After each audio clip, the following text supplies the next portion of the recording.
السلام علیکم ناظرین، آپ کا ہوسٹ ساجد بھٹو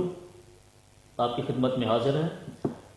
آج ہم جس شخصیت کو آپ کے سامنے لے کر آئے ہیں، یہ ایسی شخصیت ہیں جس کو ہم کہہ سکتے ہیں کہ سن آف سوائل، پاکستان کا بیٹا، محب وطن، ایک غیرت مند پاکستانی، جنہوں نے پچھلے 30 سال سے پاکستان کا نام پوری دنیا میں روشن کیا، اور نہ صرف روشن کیا بلکہ ہر محاذ پہ، چاہے وہ انڈیا ہو، چاہے وہ کوئی بھی گورنمنٹ ہو جس نے پاکستان کے خلاف ہرزہ سرائی کی، انہوں نے ان کو منہ توڑ جواب دیا۔ تو میں خود بھی ان کی شخصیت سے متاثر ہوں۔ جب آپ ان کو دیکھیں گے، ان کو سنیں گے، مجھے امید ہے کہ آپ کو ملنے کا اشتیاق پیدا ہو جائے گا۔ تو آئیے ہم ملتے ہیں جناب چیئرمین چودھری پرویز اقبال لوثر صاحب، جو یورپ سے پاکستان تشریف لے کر آئے ہیں۔ السلام علیکم سر۔ وعلیکم السلام۔ سر کیسے ہیں آپ؟ Thank you. سب سے پہلے تو آپ کا بھی شکریہ۔ Sir welcome to Pakistan. آپ پاکستان آئے، آپ نے recently prime minister Imran Khan صاحب سے میٹنگ کی، پریزیڈنٹ ڈاکٹر عارف علوی صاحب سے میٹنگ کی، اور گورنر صاحب سے میٹنگ کی۔ تو سر آپ یہ بتائیں کہ آپ نے اپنا سفر، جو زندگی کا سفر ہے، وہ کہاں سے شروع کیا، کس علاقے سے شروع کیا، اور کیسے آپ کو خیال یورپ کا ہے اور وہاں پہ چلے گئے؟ دیکھیں، میرا پاکستان کا صوبہ تو پنجاب ہے، ڈویژن گجرانوالا ہے، ڈسٹرکٹ گجرات ہے، تحصیل کھاریاں ہے، یونین کونسل جو ہے یہ خواسپور ہے، اور میرے گاؤں کا نام لوثر ہے۔ میں ایک گجر فیملی میں پیدا ہوا۔ ابتدائی تعلیم میں نے اپنے گاؤں میں حاصل کی۔ اس کے بعد میں مڈل جو ہے میں نے اسلامیہ ہائی اسکول ہنڈ سے کیا۔ اس کے بعد میں ماڈل اسکول لالا موسیٰ میں آ گیا۔ اس کے بعد government science college G T road Gujrat میں اسٹوڈنٹ رہا۔ پھر میں نے کھاریاں کینٹ میں کوئی عرصہ گزارا۔ وہاں پر میں نے آئی ایس ایس بی کی تیاری کی، لیکن دانا پانی جو تھا وہ یہ تھا کہ 90 میں پاکستان کو چھوڑ کے یورپ چلا گیا، اور میں نے اپنی زندگی یورپ میں، نہ تو کوئی نواب بن کے جاتا ہے، جو سیر کرنے جاتے ہیں وہ علیحدہ بات ہے، معاشی لحاظ کو ٹھیک کرنے کے لیے لوگ جاتے ہیں، اسی پرپل سے میں گیا تھا۔ 26 اگست 90 میں نے یورپ کا ایک ملک بیلجیم ہے، اس کے شہر برسل میں نے اپنی زندگی کا آغاز کیا، عام پاکستانی کی طرح، عام ورکر کی طرح۔ اور اس کے بعد مجھے یہ فخر ہے کہ میں سیلف میڈ آدمی ہوں، اپنی محنت پہ یقین رکھتا ہوں، اور وہاں پر میں نے محنت کی، بزنس بھی کیا، جو ابھی بھی کر رہا ہوں، اور اس کے ساتھ ساتھ پہلے 10 سال تو جو ہے وہ زندگی کو معاشی حالات بہتر کرنے میں گزارے۔ پھر 2000 میں نے بزنس اپنا شروع کیا اور اچھے طریقے سے، ساتھ ہی یورپین پارلیمنٹ میں جانا شروع کیا کشمیر کے کیس پر، کیونکہ یورپین پارلیمنٹ جو ہے یہ دنیا کی سب سے بڑی پارلیمنٹ ہے۔ اور وہاں پر جو ہمارے ہمسائے ہیں، میں اکثر کہتا ہوں اور بڑے دھڑلے سے کہتا ہوں، ہمارا ایک ہی دشمن ہے، اور وہ ہمارا دشمن ہے انڈیا۔ انڈیا کا مقابلہ ہمیں ہر محاذ پہ کرنا ہے، ملک کے اندر ہوں، ملک سے باہر ہوں، امریکہ ہوں، افریقہ ہوں، یورپ ہوں، آسٹریلیا ہوں، جو بھی دنیا کا بر اعظم ہے، ہمیں ان کا مقابلہ کرنا ہے۔ اور وہ مقابلہ، میں اکثر یہ کہتا ہوں لوگوں کو کہ میں اپنے حصے کا کام کر رہا ہوں، اور اس کی میں ایک مثال یہ بھی دیتا ہوں کہ حضرت یوسف کو جب ان کے بھائی بیچنے کے لیے بازار لے گئے، تو ایک بوڑھیا عورت جو ہے، اس کو پتہ چلا کہ یوسف کو اس کے بھائی بیچنے کے لیے آئے ہوئے ہیں، تو وہ ایک روئی کی گٹھیا لے کر آئی، تو خریداروں میں بیٹھ گئی، اور کسی نے کہا، بڑھیا تو اس گٹھیا سے یوسف خریدے گی؟ اس نے کہا، مجھے پتہ ہے یوسف نہیں خرید سکتی، لیکن میں خریداروں میں نام رکھنا چاہتی ہوں۔ میں بھی یورپ میں اس نیت سے انڈیا کا مقابلہ کرتا ہوں، اور میرا ایمان یہ ہے کہ ہیرو بننے کے لیے وردی کا نہیں، ایمان کا ہونا ضروری ہے۔ اور پاکستان میں ہر بسنے والا پاکستانی جو ہے، اس کا مرد ایمان اس وقت تک مکمل نہیں ہوتا جو دشمن کو دشمن نہ کہے اور دشمن کا مقابلہ نہ کرے۔ زبردست۔ تو سر آپ نے وہاں پہ اسی نظریے کی بنیاد پہ آپ نے یورپی یونین پاک فرینڈشپ فیڈریشن سٹارٹ کی، تو اس کے اغراض و مقاصد کیا ہیں؟ پاکستانی سارے جاننا چاہتے ہیں اس کا منشور کیا ہے، اور آپ نے کیا کیا اچیومنٹس کی، آگے کیا کر رہے ہیں، کتنے ممالک میں یہ ایکٹیو ہے؟ سر اس کے بارے میں تھوڑا ساجد صاحب، ایک چیز تو اس کا جو نام ہے، اس کے نام میں ہمیشہ جب یہ نام ہم فیڈریشن کا میں رکھ رہا تھا تو ہمارے بیلجیم میں ہمارے امبیسڈر تھے جلیل باز جیلانی صاحب، جو بعد میں فارن سیکرٹری بھی بنے اور امریکہ بھی ہمارے امبیسڈر رہے، اور اس کے بعد منور سعید بھٹی صاحب، اللہ تعالیٰ ان کو جنت الفردوس میں جگہ دے، وہ بھی ہمارے امبیسڈر تھے۔ تو ان کے ساتھ مل کر جب یہ میں نام فائنل کر رہا تھا تو اس نام میں کوئی گنجائش ہی نہیں رہتی، بلکہ میں آپ کو بتاؤں کہ حضرت علی کرم اللہ وجہہ کا ایک قول ہے کہ جس کا کوئی دشمن نہیں وہ منافق ہے۔ جب یہ میں نے فیڈریشن شروع کی تو اس کا نام ہی ای یو پاک friendship federation, European Pakistani friendship دوستی فیڈریشن رکھا۔ اس کے اوپر بھی لوگوں نے بڑی، لیکن اس کا موقف اور ہدف بڑا کلیئر ہے، وہ یہ ہے کہ یورپ اور پاکستان کے درمیان میں برج کا کردار ادا کرنا۔ اور آپ نے یہ پوچھا کہ یورپ میں پہلے 28 ملک تھے، بریگزٹ کے بعد یو کے علیحدہ ہو گیا، ابھی 27 ہے، لیکن یہ یورپ کے 18 ملکوں میں ای یو پاک فرینڈشپ فیڈریشن جو ہے یہ فنکشنل ہے، یہ یورپین قانون کے مطابق رجسٹرڈ آرگنائزیشن ہے۔ اس کا جو مقاصد ہیں وہ ہے soft image of Pakistan, identity and integration between Europe and Pakistan, اچھے تعلقات ہموار کرنا، اور کشمیر، کیونکہ کشمیر کاز جو ہے یہ قائد اعظم رحمۃ اللہ علیہ کا فرمان ہے کہ کشمیر پاکستان کی شاہ رگ ہے، اور مقبوضہ کشمیر میں بسنے والے بہن بھائیوں کے اوپر جو 7 ڈیکیڈ سے ظلم ہو رہا ہے، چاہے وہ نریندرا مودی دہشت گرد ہو، اس کی دہشت گرد RSS ہو، اس کی دہشت گرد آرمی ہو، یا انڈیا کی کوئی بھی گورنمنٹ ہو، انہوں نے ہمیشہ نہتے کشمیریوں کے اوپر ظلم کیا ہے، اور اس ظلم کے خلاف بھی ہم نے یورپین پارلیمنٹ میں، بیلجیم پارلیمنٹ میں، برسل پارلیمنٹ میں، فرانس کی پارلیمنٹ میں، گریک کی پارلیمنٹ میں، اٹلی کی پارلیمنٹ میں، ہالینڈ کی پارلیمنٹ میں، جرمن کی پارلیمنٹ میں، اسپین کی پارلیمنٹ میں، سویڈن کی پارلیمنٹ میں، پرتگال کی پارلیمنٹ میں، ناروے کی پارلیمنٹ میں، سب پارلیمنٹوں میں ہم نے پارلیمنٹیرین کے ساتھ رابطے کر کے انڈیا کا بھیانک چہرہ ان کے سامنے رکھا۔ ابھی انڈیا ایک چیز پہ جو آگے یہ ٹریڈ کے نعرے پہ چل رہا ہے، انشاءاللہ بفضل خدا وہ وقت دور نہیں ہے، انڈیا FAFT میں بلیک لسٹ ہوگا، اور یورپین لوگ جو ہیں جن کو اویئرنیس کی ضرورت ہے، اس میں ہم اپنے لیول پہ جو کر رہے ہیں اس سے آگے کریں گے۔ میرا یہ ایمان ہے کہ اگر محنت سے کوئی کام کرو تو وہ کامیاب ہوتا ہے، نیت ٹھیک ہو، کیونکہ میرا اور میری فیڈریشن کا، اور اس فیڈریشن کا ہر پاکستانی جو کہ یورپ میں رہتا ہے وہ اس کا ممبر ہے، کیونکہ اس فیڈریشن کا پاکستان کی کسی سیاسی جماعت سے کسی قسم کی کوئی ایفیلیشن نہیں ہے، اور ہمارا مقصد سبز حلالی پرچم ہے، اس کو پروموٹ کرنا ہے، اس پرچم کو، اس علم کو بلند کرنا ہے، اور اپنے ہمسائے کو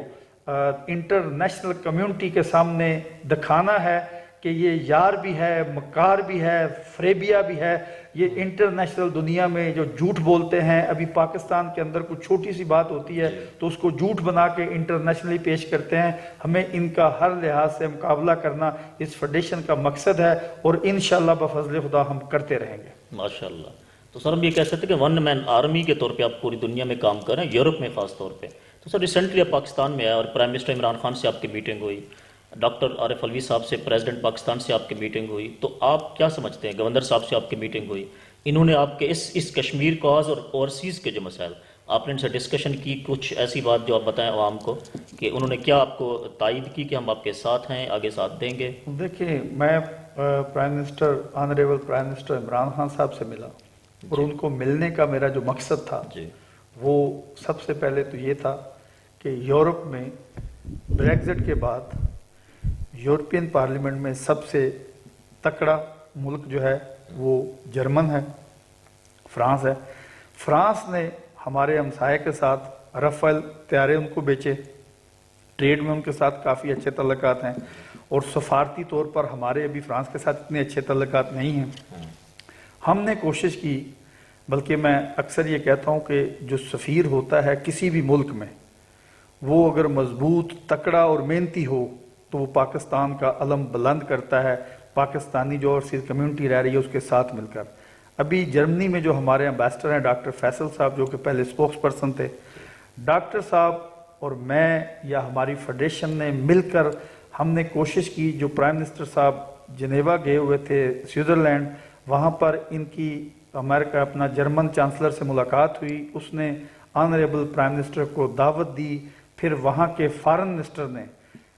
پاکستان کے فارن منسٹر شاہ محمود قریشی صاحب کو بھی دعوت دی۔ ابھی پرائم منسٹر صاحب سے ملنے کا مقصد یہ تھا کہ پاکستان کو سیاسی اور سفارتی لحاظ سے تو تعلقات ہمارے ہیں، ابھی پاکستان کو اس موجودہ دور میں جو سب سے زیادہ ضرورت ہے وہ ہے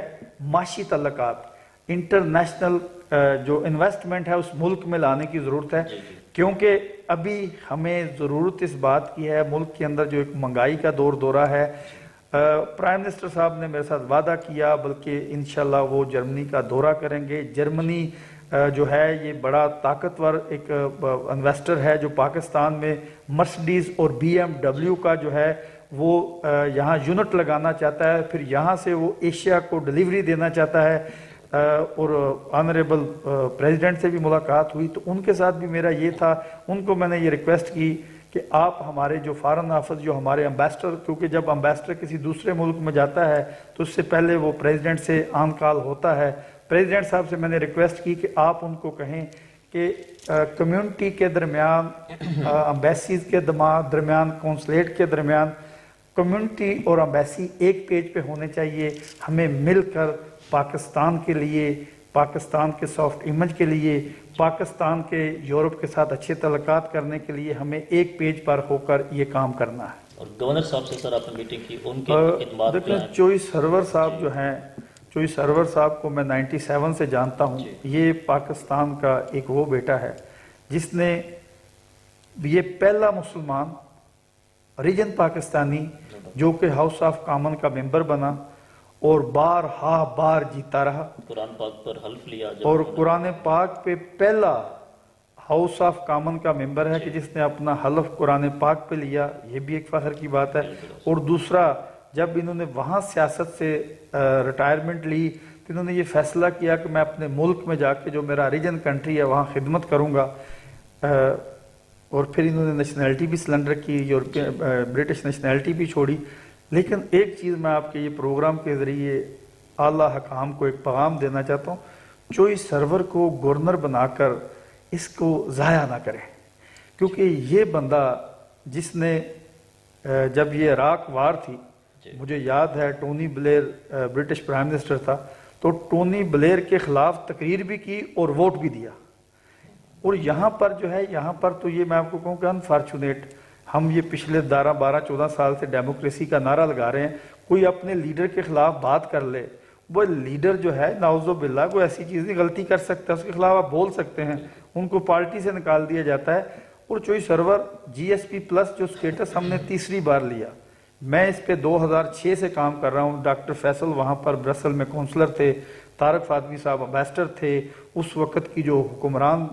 تھے وہ پریزیڈنٹ مشرف تھے، تب سے یہ شروع ہوا اور آج تک ہم جیت رہے ہیں، اور اس میں چوئی سرور کا ایک کلیدی کردار ہے۔ As a ex British parliamentarian بار بار یہ جاتے، وہاں لوگوں سے ہم ملتے، یعنی کہ ایک میں لاسٹ آپ کو بتاؤں کہ 1-2 دنوں میں ہم نے 41 یورپین پارلیمنٹ کے امپورٹنٹ ممبروں سے ملاقات کی، جو آخری بار سٹیٹس جو 2022 تک ہمارے پاس ہے، اور اس میں یہ چیزوں کا یہ ہونا چاہیے۔ ابھی یہاں پر اصل میں ساجد صاحب میں آپ کو ایک بات بتاؤں، سیاست تو ایک مذہب کا حصہ ہے، یہ عبادت ہے، لیکن یہاں پر پارٹیوں کے اندر ہی لوگوں کی لیگ پولنگ بڑی ہوتی ہے، جو قابل ہوتا ہے اس کو وہ پنجابی کہنے میں گٹھے لاتا جاتا ہے، انفارچونیٹ نہیں ہونا چاہیے۔ جو بندہ ڈیلیور کرنا چاہتا ہے، کام کرنا چاہتا ہے، ایبلٹی رکھتا ہے، اس کو آگے آنا چاہیے، اور وہ جو بہتر کام کر سکتا ہے اس کو اس سے کام لینا چاہیے۔ ابھی یہ نہیں ہے کہ اس کی لابی کمزور ہے، اس کی لابی ٹھیک ہے، اس کا علاقہ نہیں ہے، اس کے پیچھے لوگ نہیں ہیں، آپ نے دیکھنا ہے قابل، اور اس کی قابلیت سے ہم پاکستان کے لیے کیا ڈیلیور کرا سکتے ہیں۔ سر جی ابھی جب سے پاکستان پہ ایشوز آئے ہیں، یہ ایکسٹریمزم باقی چیزیں، اور ویسٹ نے بلیم کرنا سٹارٹ کیا 9/11 کے بعد، تو آپ کو نہیں لگتا کہ ویسٹ میں اسلاموفوبیا عروج پہ چلا گیا ہے؟ جس طرح کہ ہولوکاسٹ پہ پابندی ہے، میرا جو کوشچن ہے، تو کیا مسلمان اتنے کمزور ہیں کہ ناموس رسالت کے لیے ہم کوئی اقوام متحدہ جا کے ایسا قانون پاس کروائیں کہ جتنے بھی ہیں، چاہے وہ کوئی مذہب ہے، چاہے وہ اسلام ہے، چاہے وہ کرسچینٹی ہے، چاہے وہ ہندوازم ہے، کسی کے مقدس ہستیوں پہ آپ کوئی بات نہ کریں، قانون پاس ہے، لیکن سر اس پہ امپلیمنٹ نہیں ہو رہا، مسلمان اتنے کمزور ہو گئے، 50 سے اوپر ہمارے مسلمان ممالک ہیں، عرب کنٹریز کو دیکھ رہے ہیں، باقیوں کو دیکھ لیں، سر اس پہ کیا میسج دینا چاہیں؟ دیکھیں، ایک بات تو یہ ہے کہ نبی کریم صلی اللہ تعالیٰ علیہ رسول کریم جو 1,23,999 نبیوں کے سردار ہیں، ان کے اوپر ہماری جان، اولاد، مال قربان۔ بے شک ابھی یہ جو آپ نے بات کی مسلمانوں کی، جی ابھی میں تو ہمیشہ جب بھی بات کرتا ہوں، کئی بار بری بھی لگتی ہے، ابھی آپ ان عربوں سے کیا توقع رکھیں گے جنہوں نے ابھی اسرائیل کو بھی تسلیم کر لیا، ان کے ساتھ ایگریمنٹ بھی کر رہے ہیں۔ جی ابھی یہ آواز میں آپ کو بتاؤں، مجھے فخر ہے، مجھے فخر ہے پاکستانی ہونے پر۔ ان ورس سے ورس ترین حالات میں یہ ملک OIC میں، اسلامی ملکوں میں ہم ایٹمی پاور ہیں، اس لیے جغرافیائی لحاظ سے بھی ہمیں دشمن نے چاروں طرف سے گھیرا ہوا ہے، جغرافیائی لحاظ سے سپر پاوروں کے ہم درمیان میں ہیں، لیکن اس کے باوجود الحمدللہ ہم سرو کر رہے ہیں اور کرتے رہیں گے۔ لیکن آپ نے جو کہا ابھی، جیسے فرانس کے پریزیڈنٹ نے جی ایک بلنڈر کیا، جی بالکل اس کی جتنی مذمت کی جائے وہ کم ہے، بلکہ میں نے تو بھی جب یہ واپس جانا ہے تو یورپ کے جتنے ممالک میں ہماری فیڈریشن ہے، ہم نے جو اس نے لفظ استعمال کیے اس کو بھرپور مذمت بھی کریں گے، روڈ پہ بھی آئیں گے، پارلیمنٹوں کے اندر بھی جائیں گے، اور یورپین پارلیمنٹ یا دوسرے ملکوں کی جو پارلیمنٹ ہے وہاں پر یہ مسئلہ اٹھائیں گے، کیونکہ کسی کو یہ نہیں ہے، کسی کو حق نہیں ہے کہ کسی کے مذہب کے اوپر اٹیک کرنے کا، بلکہ ہمارے نبی کریم صلی اللہ تعالیٰ علیہ رسول کریم کی حدیث ہے، کسی کے جھوٹے خدا کو برا نہ کہو کہ وہ تمہارے سچے کو کہنا شروع کر دے۔ ابھی ہمیں یہ ضرورت ہے، اور 1,80,00,000,000 مسلمان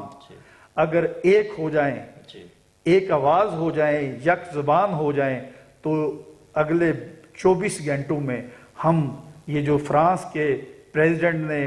ہمارے نبی کریم صلی اللہ تعالیٰ علیہ رسول کریم کے خلاف بات کی ہے، یہ گھٹنوں کے بر آ جائے اور یہ معذرت کرے، اور پھر ایسا قانون یونائٹڈ نیشن میں، یورپین پارلیمنٹ میں یا دنیا کی پارلیمنٹوں میں کو آئندہ کسی کو جرت نہ ہو اگر وہ ہمارے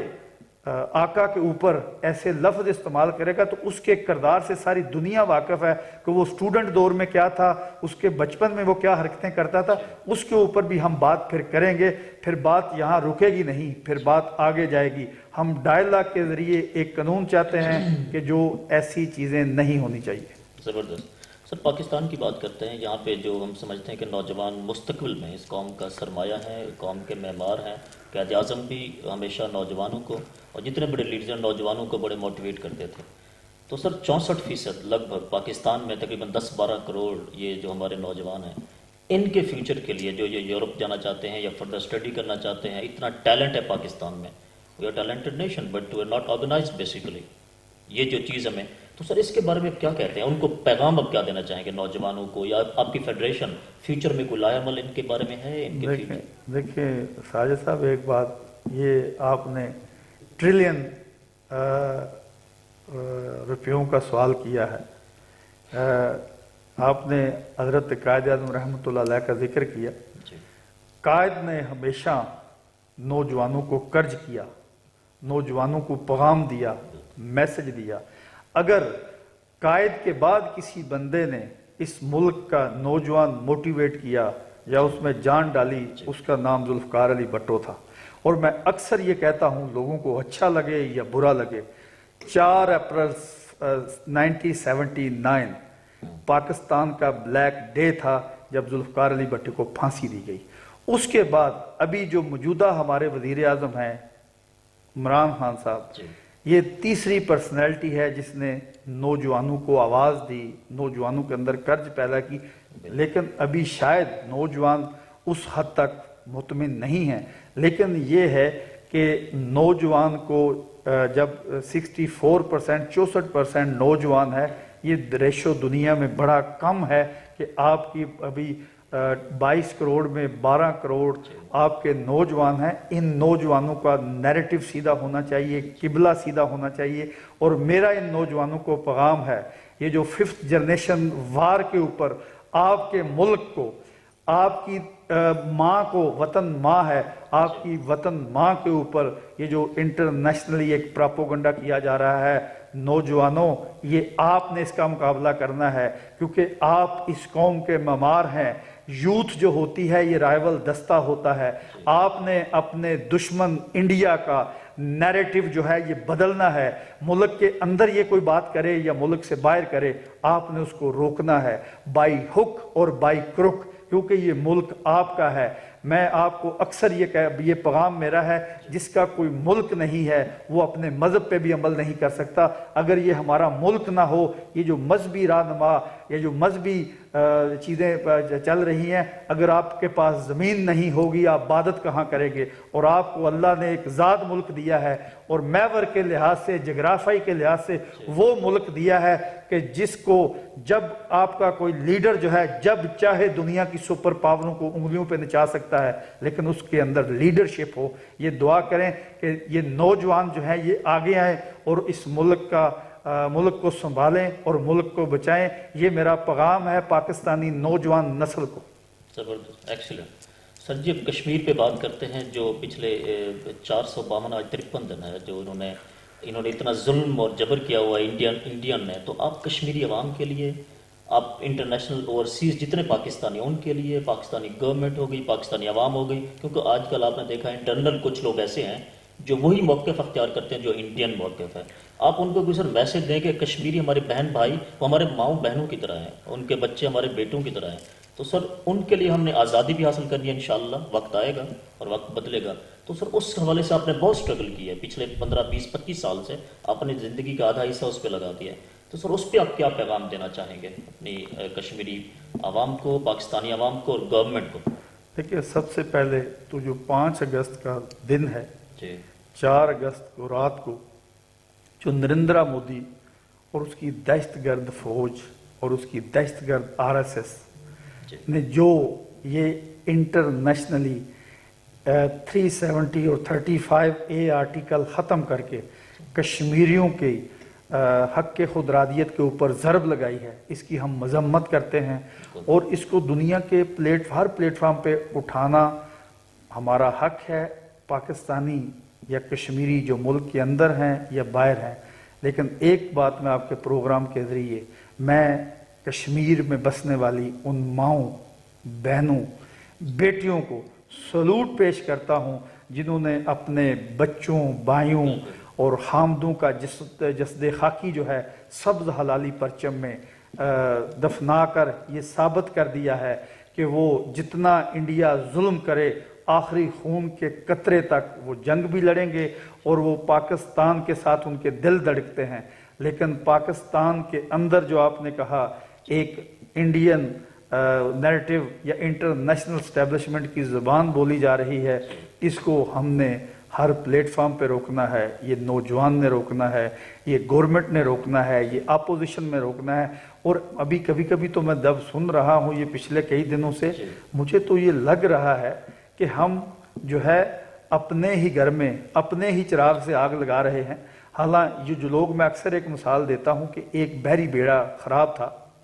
تو وہ پائلٹ نے اعلان کیا کہ یہ بحری بیڑا بہت خراب ہے،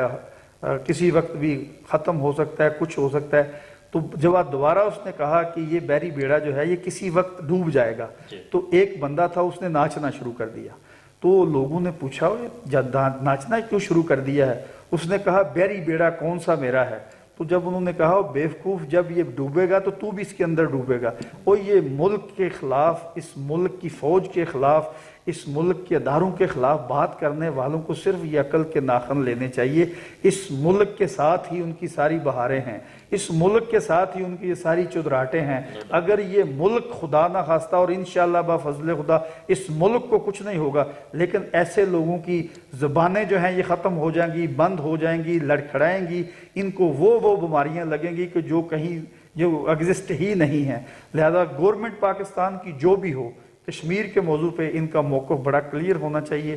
ہمیں اپنے کشمیری بہن بھائیوں کو انڈیا کے ظلم سے بچانا ہے، اور آخری قطرے تک ہم ان کے ساتھ کھڑے ہیں، اور دنیا کا واحد ملک پاکستان ہے جو ہر جگہ پہ سیاسی، سفارتی، درمے درنے سخنے اپنے کشمیری بہنوں بھائیوں کے ساتھ کھڑا ہے۔ اور یورپ میں ہم نے EU پاک فرینڈشپ فیڈریشن کے پلیٹ فارم سے یورپین پارلیمنٹ میں، بیلجیم، یعنی کہ یورپ کی ساری پارلیمنٹوں میں، اور ہماری فیڈریشن کے جو پیٹرن چیف ہیں لارڈ انزیر، جو ہاؤس آف لارڈ کے تا حیات ممبر ہیں، ایک دلیر، بہادر اور بہت ہی بہادر کشمیر کا بیٹا ہے، جس نے کبھی نہیں سوچا کہ میں یہ بیان دوں گا تو مجھے اثر، وہ ایسے لوگ جب تک ہیں۔ پریزیڈنٹ آزاد کشمیر سردار مسعود کو یورپ کی ہم نے کئی پارلیمنٹوں میں وزٹ کرایا۔ پریزیڈنٹ صاحب بہت اچھا بولتے ہیں اور وہاں پر اپنا میسج بھی کنوے کرتے ہیں، اور آپ کے پروگرام کے ذریعے EU پاک فرینڈشپ فیڈریشن یورپ میں جتنے لوگ والنٹرلی کام کر رہے ہیں، اور میں آپ کو یہ بات بتاؤں، یہ فیڈریشن جو ہے یہ اپنی مدد آپ کے تحت چل رہی ہے۔ یہ اوورسیز پاکستانی جو ہیں اس کو خود چلا رہے ہیں، نہ تو یہ کسی گورنمنٹ کی سپانسر ہے، نہ کسی اور کی سپانسر ہے۔ اس کے سپانسر پیٹریاٹ پاکستانی ہیں اور پیر پاکستانی ہیں، جن کے اندر جرت، ہمت ہے، وہ اپنے ملک کے اوپر جان نچھاور کر سکتے ہیں اور اپنے دشمن کا مقابلہ کرنے کے لیے ہمہ وقت تیار ہیں۔ زبردست سر، ایک ہی مختصر ایک دو لائن میں بتائیں کہ قوم کیسے بنتی ہے؟ مطلب ایک ہم کہتے ہیں نا عظیم قوم، سر عظیم قوم آپ یورپ میں 30-40 سال سب کچھ دیکھا ہے، عظیم قوم کیسے بنتی ہے اور اس کی کیا خصوصیات کیا ہوتی ہیں؟ یہ میں آپ کو بتاؤں، قوم بننے کے لیے لیڈر قومیں بناتے ہیں، لیڈر قربانیاں دے کے قومیں بناتے ہیں۔ ابھی ہمارے ہاں چائنا کی مثال لے لیں، ایک انقلاب ایران میں آیا تھا، ایک انقلاب فرانس میں آیا تھا۔ جو لیڈر ہیں وہ قومیں بناتے ہیں، قربانیاں دے کر اپنی میں ختم کر کے میں کو ملکوں کے اوپر قربان کرتے ہیں، بلکہ ملکوں کو میں کے اوپر قربان نہیں کرتے۔ قوم بننے کے لیے قربانیاں دینی ہیں، اور یہ ملک، میں آپ کو آخری بات یہ کہتا ہوں، میں ایک کتاب پڑھ رہا تھا، یہ ملک اتنا ایزی